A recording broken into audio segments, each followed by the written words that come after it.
Okey, jom kita selami satu topik yang sangat mendalam tapi sangat dekat dengan diri kita. Dalam penerangan kali ini, kita akan bongkar dui peranan kita sebagai hamba dan khalifah berdasarkan falsafah dan syariat Islam.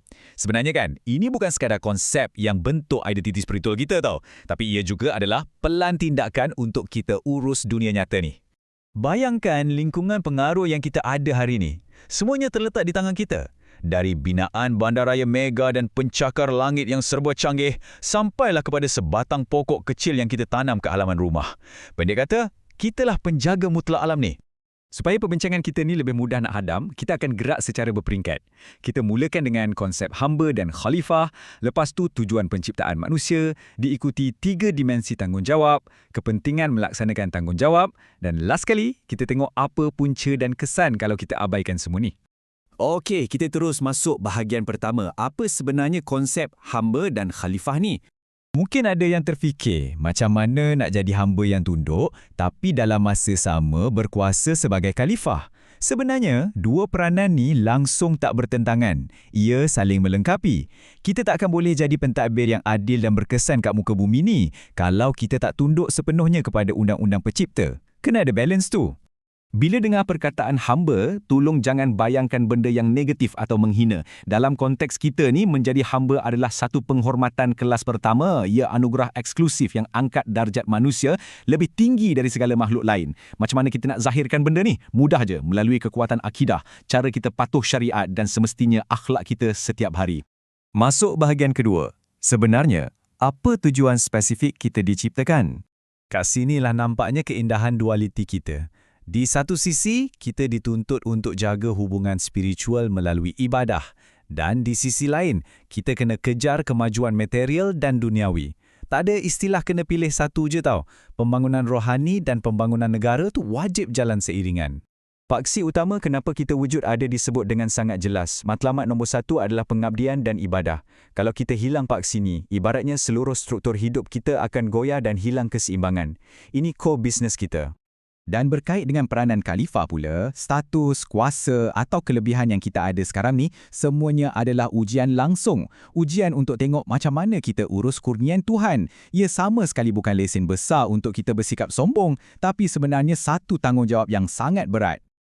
Okey, seterusnya bahagian ketiga. 3 dimensi tanggungjawab. Macam mana nak terjemah falsafah ni dalam rutin harian kita? Benda ni kita boleh pecahkan kepada 3 dimensi yang sangat praktikal. Pertama, hubungan menegak kita dengan pencipta. Kedua, hubungan mendatar sesama manusia. Dan ketiga, hubungan kita dengan alam sekitar. Bermula dari ibadah peribadi, cara kita bertegur sapa dengan jiran, sampailah ke macam mana kita urus flora dan fauna. Semua tu dikira ibadah yang holistik. Menarik kan?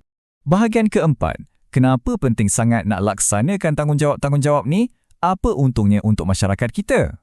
Matlamat akhir kita, the ultimate goal, adalah untuk bina masyarakat madani. Satu masyarakat yang bukan setakat kaya raya dengan material, tapi minda dan rohani diorang pun berada di tahap kelas pertama. Ini baru betul-betul kemajuan yang berjiwa. Bila kita semua faham dan jalankan dui peranan ni, kesannya tu umpama domino yang positif. 5 sudut utama negara akan berubah sepenuhnya. Agama dipraktik dengan tulen. Pendidikan lahirkan pakar yang hebat tapi bertakwa. Politik dipacu oleh pemimpin yang berintegriti, ekonomi makin rancak dan adil, dan akhir sekali, masyarakat kita hidup dalam keharmonian dan perpaduan yang utuh. Tapi jujurnya, dunia ni tak selalunya indah. Kita masuk bahagian kelima. Apa punca dan kesan kalau kita mula mengabaikan tugas-tugas ni? Realitinya sangat keras. Kesihatan bumi kita ni berkait rapat secara langsung dengan moral dan cara kita mentadbir. Bila kita lupakan tanggungjawab tu, alam semula jadi yang subur boleh hancur sekelip mata menjadi tapak yang tandus, retak dan dipenuhi pencemaran. Semuanya berpunca dari tangan manusia sendiri. Kalau kita tengok punca dan kesan dia, memang tak boleh lari. Bila panduan kerohanian dan pendidikan ditolak ke tepi, ia ibarat menempah tiket ke arah keruntuhan akhlak. Masyarakat akan jadi jahil dan jenayah mula berleluasa. Penyakit sosial ni berakar umbi bila jiwa tu kosong. Lepas tu, apa jadi bila kita gagal jadi khalifah yang baik? Isu macam korupsi, pentadbiran yang lemah, atau sikap curi tulang kat tempat kerja, semua ni bukan masalah kecil tau. Ia meranapkan kelangsungan ekonomi negara dan buatkan rakyat hilang terus kepercayaan kepada pemimpin. Dan yang paling sedih, bila kita abaikan tanggungjawab sesama manusia, bila hilang rasa hormat, fabrik sosial kita akan terus koyak. Bermulalah episod perpecahan, saling membenci dan diskriminasi. Sesuatu yang bermula daripada ego pribadi akhirnya mampu runtuhkan sesebuah negara. Jadi, bila kita tenung balik realiti dunia yang kucar-kacir hari ini, tepuk dada, tanyalah diri sendiri soalan cepu mas ni. Adakah kita sekarang ni benar-benar berfungsi sebagai khalifah yang memakmurkan? Atau tanpa sedar, kita sedang jadi arkitek kepada kemusnahan peradaban kita sendiri?